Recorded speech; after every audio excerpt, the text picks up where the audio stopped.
She didn't change. When she became famous, she was still Jill. Gone but not forgotten. In Jill Dando's hometown of Weston-super-Mare, they're raising a cup of tea to her memory. This get-together is part of a week of tea, coffee and cake charity events across the town to remember the beloved broadcaster and raise money for mental health charities.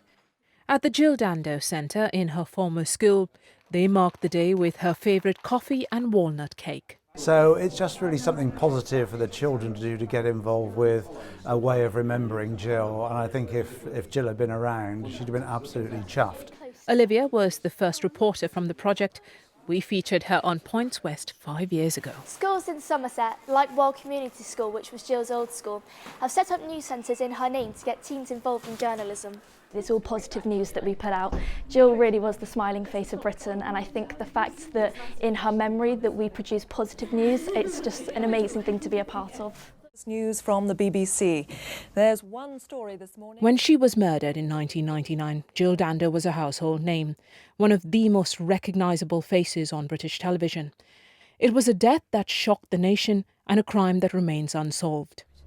You cannot overestimate the impact Jill had on the town of Weston-super-Mare. She grew up here and even started her career at the local newspaper.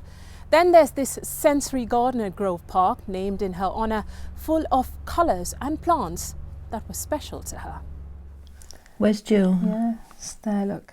As sisters Christine and Jill flipped through the old family album, they caught a glimpse of their childhood friend. She's still got that nice smile that she always had. Lovely smile, didn't she? After school, we used to live on a block and we'd go roller skating around the block together, and that was really good fun, and we did that quite a few times, which was really nice.